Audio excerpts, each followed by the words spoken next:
All right, that was great. It feels hard to try and follow up after that. As someone who didn't even know Pat very well, I don't think I met her. I heard lots, and I've continued to hear lots of stories about her, and I enjoy them every time. Something that I've always found personally encouraging is slideshows at funerals. I know it might be weird. I know that it can be really sad, and there's sad memories in there, and they can even be painful. But there's always a mix of good with it, right? And it was really wonderful for me to get a snapshot of Pat's life in 6.5 minutes. It was beautiful, and Pat clearly lived a wonderful life surrounded by people who cared for her deeply and loved her deeply. I remember my own grandpa's funeral. I walked into the room, and I saw his picture sitting there on a table, surrounded by flowers and some other arrangements, and right beside it was his Bible. It wasn't anything pretty. It was this ratty, old, really small Bible. But it's the Bible that I remember seeing him read every single morning when we visited my grandparents. I have these vivid memories of Paps, my grandpa, sitting at this 1,000-year-old desk, highlighting, making notes, and reading and praying over his Bible. We never even talked about it. I never talked to him about it. He never talked to me about it. I just remember that when I was sitting downstairs eating cereal and watching cartoons, he was in the back room doing whatever he was doing with his Bible in there. And it's a great memory for me. It's the memory that most often comes to my mind when I think about him. And it's a pretty good legacy to leave. And for all of us, we all leave some form of legacy, one way or the other, whether it's good or bad or ugly. I'm sure you can easily think of people who have left both good legacies and negative legacies. We will be remembered for something. And what's that going to be, right? We are nearing the end of our Easter series that we've been working on. It's called The Allies and Enemies of Easter. We've kind of been slowing down and taking a look at the last week of Jesus' life on earth. It's often referred to as Holy Week, right?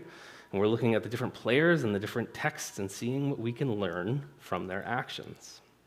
The person we're looking at today during Holy Week has a legacy that's not necessarily favorable. Here's how some young Sunday school kids have understood this person. There's this old story about a Sunday school teacher who has a class, and she's like, all right, today we're going to draw pictures of the Christmas story. And, some kids, they draw shepherds, and some draw angels, and some draw the traditional manger scene. This one boy draws an airplane with 4 people in it. And the teacher's like, okay, cool. Can you explain this to me? And the kid's like, yeah, sure. Instead of doing the Christmas story, I did the Easter story. This is the flight to Egypt with Jesus and Mary and Joseph. And the teacher's like, oh, that's neat. But who's this 4th person in there? And the kid responded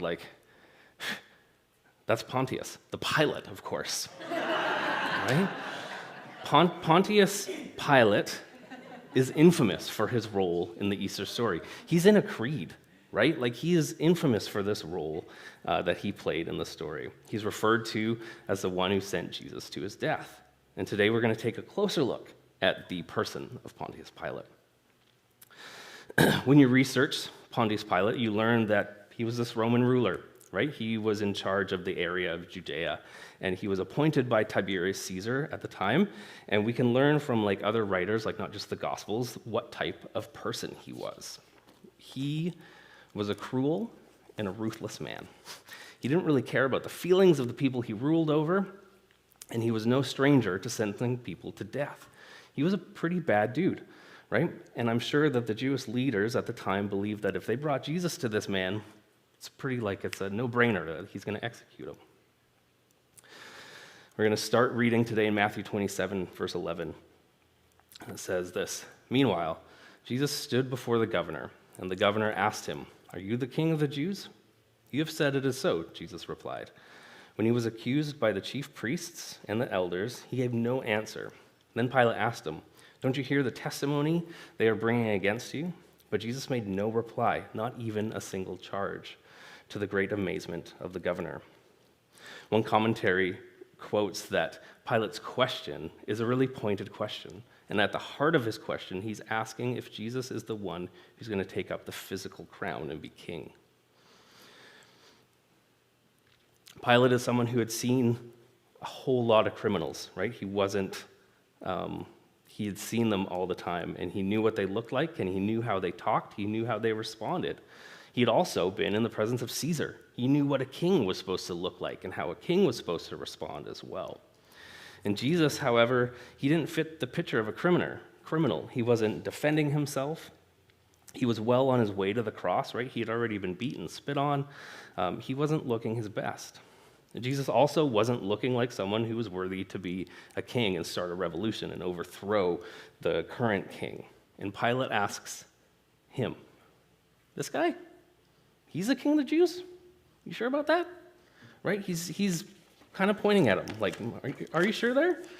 And Jesus' response to this is just, it's classic, right? Jesus answered in a way that turned Pilate's question into a confession of truth. Jesus stood before the Roman governor, Pilate, who had authority over this area, and the goal of these Jewish leaders was to convince Pilate that Jesus was guilty of a crime that Pilate would consider worthy of death. So they made their cases, and Pilate gave Jesus the opportunity to defend himself, and he didn't. Think about that for a quick moment, right? Break out of there, come back to here.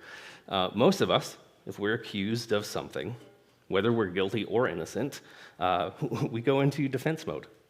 Right? We get our back up. We let everyone know why we're innocent, or we make excuses for the little mistakes we may have made, right? And in Pilate's experience, this would have been the same. Accused people who stood in front of Pilate always did their best to defend themselves because they knew that they could be put to death. And Jesus could have easily made a defense, right? He could have maybe just called down some quick fire from heaven and just stopped the show and prove his point, but he didn't do that. And Jesus' silence here is really important. Matthew mentioned this silence twice. He mentioned it 2 times to be sure that us, the reader, that we didn't miss it. Pilate gave Jesus the opportunity to respond to the Jewish leaders' accusations. And Jesus remained silent. And Matthew is drawing us in here. He's drawing our attention to the fact that for Jesus, his mission was to proceed. He knew he was headed to the cross on our behalf. And then listen to what happens next. In verse 19, while Pilate was sitting on the judge's seat, his wife sent him a message. Don't have anything to do with that innocent man, for I have suffered a great deal today in a dream because of him. All right, so we're in the middle of this pretty intense trial, right? And Pilate gets handed this note from his wife, warning him not to have anything to do with Jesus because she'd suffered a great deal because of a dream. Dreams are powerful. We actually had a quick conversation about dreams on our way in here this morning.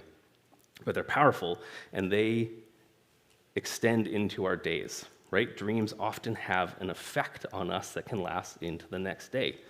I like to think I'm a really nice guy. I'm really kind, loving, etc. Dream Colin for Sarah is a jerk.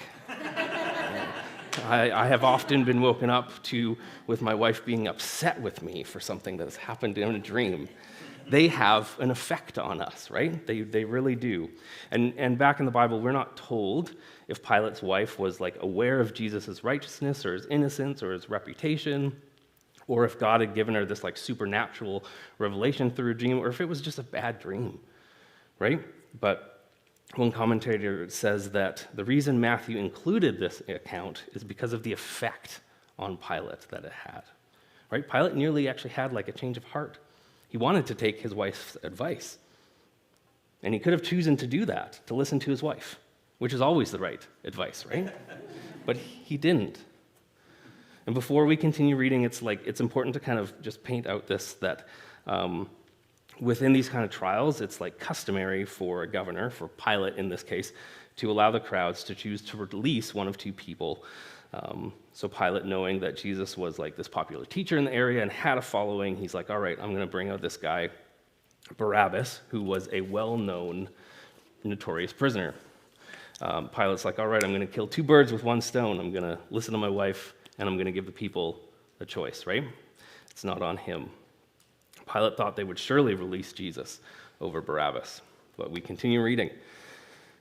In verse 20, it says, the chief priests and the elders persuaded the crowd to ask for Barabbas to be freed and to have Jesus executed. Which of these 2 do you want me to release to you? asked the governor. "Barabbas," they answered. "What shall I do then with Jesus, who is called the Messiah?" Pilate asked. They answered him, "Crucify him." "Why? What crime has he committed?" asked Pilate. So even here, he's not convinced that Jesus was guilty. When they shouted all the louder, "Crucify him!" And Pilate saw that he was getting nowhere, but instead that an uproar was starting, he took water, washed his hands in front of the crowd, said, "I'm innocent of this man's blood." He said, "It's your responsibility." So Pilate attempted to reason with the crowd. Matthew's choice of Greek word, the Greek word here is thema, and when he's asking what crime has he committed, that's implying that Pilate's questions were more like assertions, they're more all right, we're kind of defending Jesus' innocence here. But after that, it was too late. It was clear that he had lost control of the situation, and Pilate's weakness and the mob mentality were playing into the hands of the Jewish leaders. And it was too late for Pilate to do what he should have done in the first place, release Jesus. You see, Pilate was accountable to his Roman superiors, and he was charged to keep the peace, keep the order in Judea. And Rome wanted people to be calm and subdued. A riot would have gotten Pilate in serious trouble. When Pilate was presented with Jesus, he was a human who made a choice to bow to the crowd. He denied the truth and he skewed reality, and the result was ultimately the advancement of evil, right? But what people intended for evil, God used for good. We get this idea that Pilate is someone who had seen a lot of criminals, knew guilty people, knew innocent people, and that he himself didn't really think that Jesus was guilty, but still allowed his decisions and his legacy to be controlled by his desire to keep calm and not risk punishment by his superiors. When we're presented with Jesus, what do we allow to get into the way of us? Before we finish up, I want to make one more observation. So each gospel, Matthew, Mark, Luke, and John, they all give their own account of this, and we get little different bits of information here. And there's one that I find really helpful, is the difference between Matthew and John. In John's gospel, Jesus says something drastic to Pontius Pilate. When Pilate asks him what he has done, Jesus responds with this.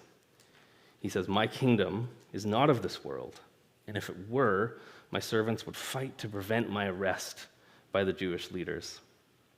But now my kingdom is from another place."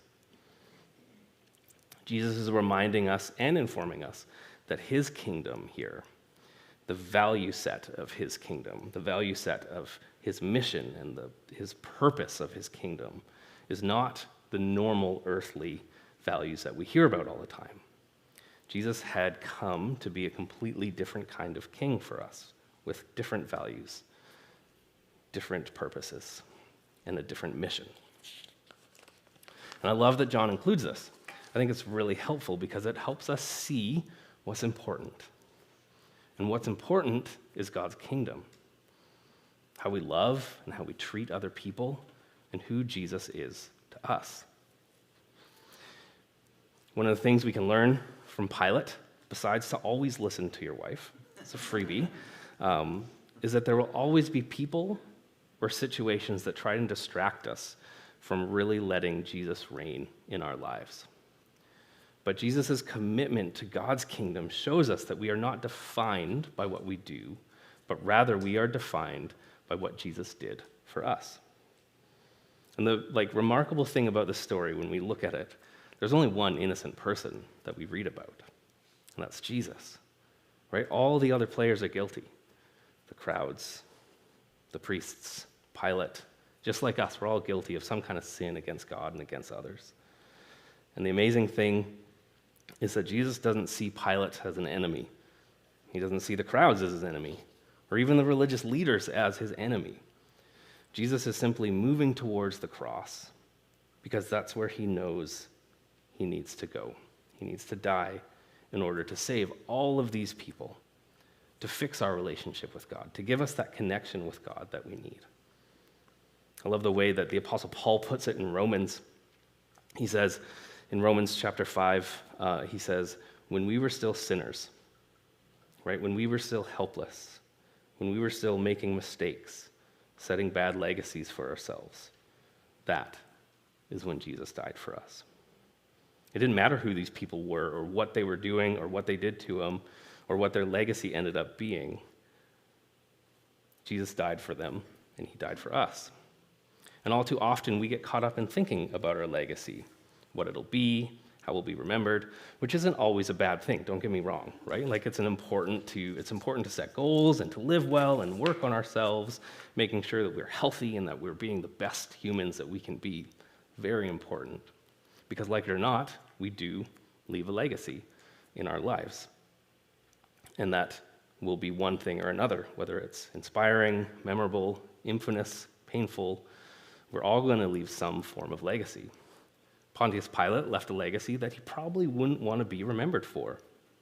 Jesus, however, left a legacy that has made more of an impact on the world than anyone ever will.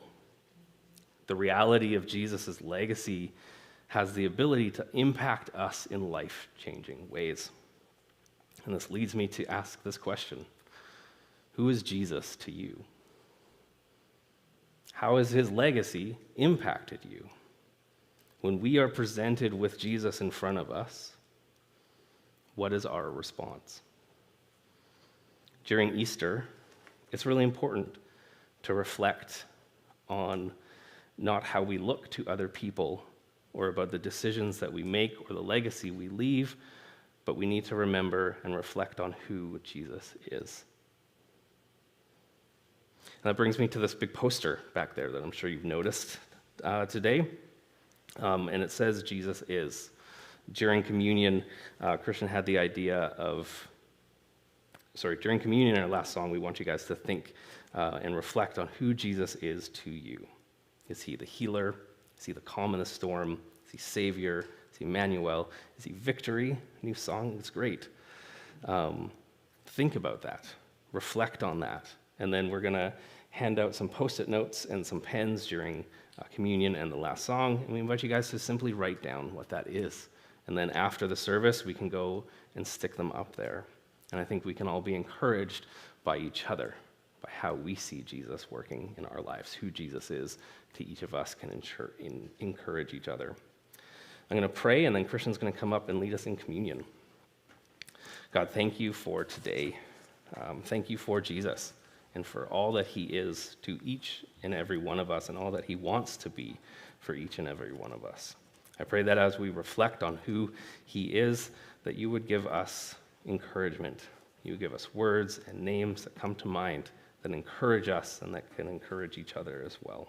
I pray these things in Jesus' name. Amen.